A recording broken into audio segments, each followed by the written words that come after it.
Hi, my name is Lucy Bevan. I'm the HR Systems Manager here at Simmons, and today we're here to talk about Pesach.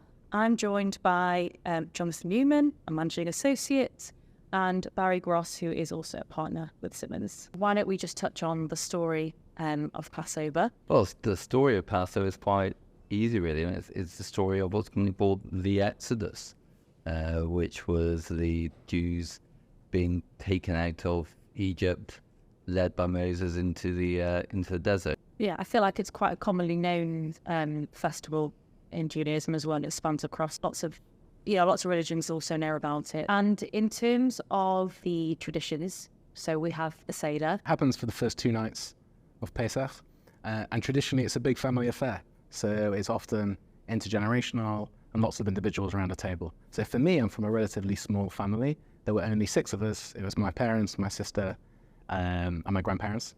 But my wife, it was a much larger family. She used to have about 60 people. It starts in the evening, and it can often run till quite late. And it's based around like various symbols that we have on the table, which allow us to help us move along through the story. So I think the kind of centerpiece is called a Seder plate, and that is a plate which has several items on it, each of which recount a certain element of the story. So for example, one of the things on the Seder plate are bitter herbs. So that's horseradish. And typically growing up, my dad and I would go out into the garden before the Seder. I would actually dig it out of our garden, so it was fresh, and it was strong as well.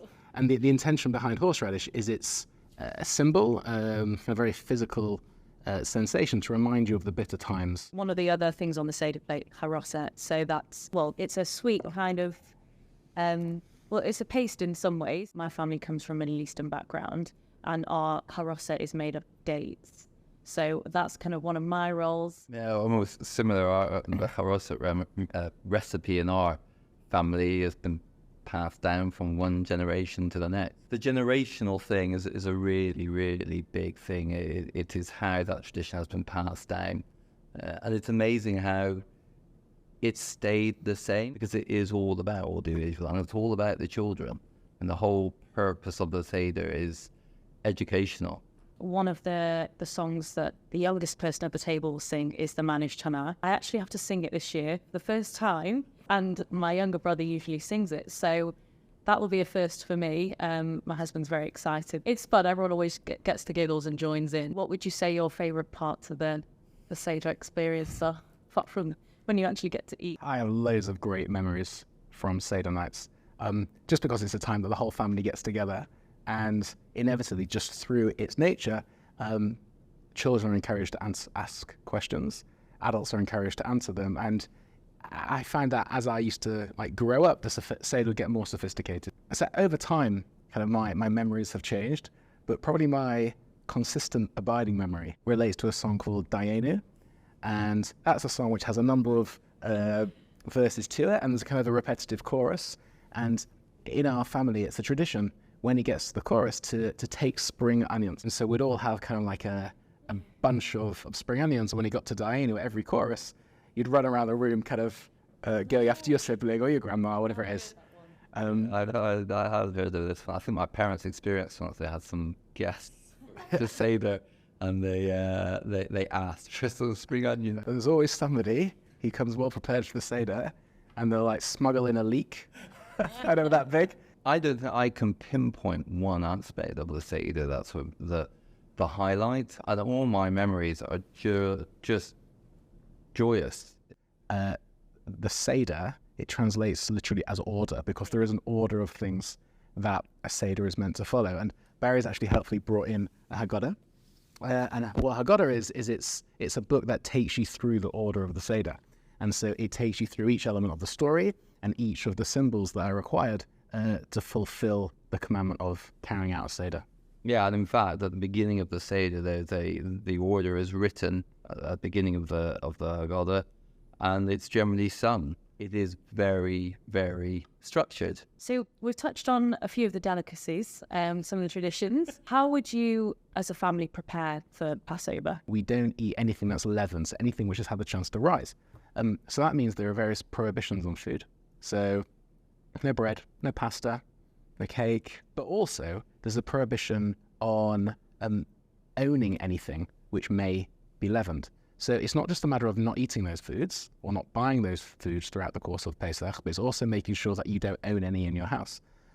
So the upshot of all of that is a lot of cleaning, and the whole house, the car, everything in between needs to be cleaned in order to try and get rid of your leavened material. And then we have a big box of all our Pesach crockery. So it's that box that comes out every year, and you essentially plates and cutlery that's only ever been for Passover. One of the things that we do to prepare is a certain tradition of Hamin eggs. I don't know if you know them. It's a Sephardi tradition, and all the eggs that we prepare in advance, so for the Seder but also for the rest of the week, you boil them in this big pot which has been passed down in generations. You can see what it's been through, and you fill the water with onion skins, and it gives the eggs like a really like maroon dark coloured skin and a really like amazing flavour. So I'll be doing it in London this year,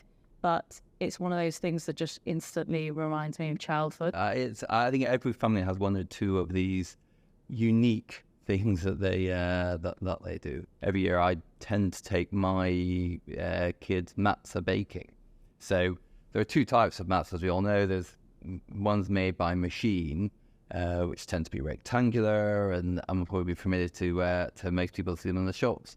But then there's also hand-baked ones, which is traditional how they were before the Industrial Revolution. It's interesting that a lot of things across all religions kind of evolve and modernise, but do you feel like it has changed over time, some of the traditions? I think my view would be largely not. And the Seder that we observe today is pretty much the same Seder that was observed 2,000 years ago. And the reason we know that is because we can look back at the Mishnah and the Babylonian Talmud, which actually sets out what's said, when it's said, what's eaten, and when it's eaten.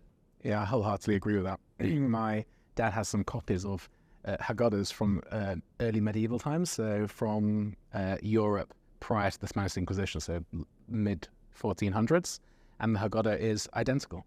What would you say is something that you think would be, the best way to support Jewish people throughout the festival, or just generally around Jewish festivals? The festival is 8 days long, and it's split into kind of different days. The first 2 days and the last few days, they're what are called chag, so they have a certain kind of spiritual level where one is not meant to work.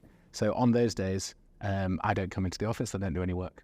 The 4 days in the middle, they don't have that same spiritual status, and therefore I will be in work this year, and I can imagine lots of Jewish employees across the city will be coming into work. Of course, though, they will have all the restrictions of Passover despite coming into work, so they can't just pop down to the canteen and grab a sandwich.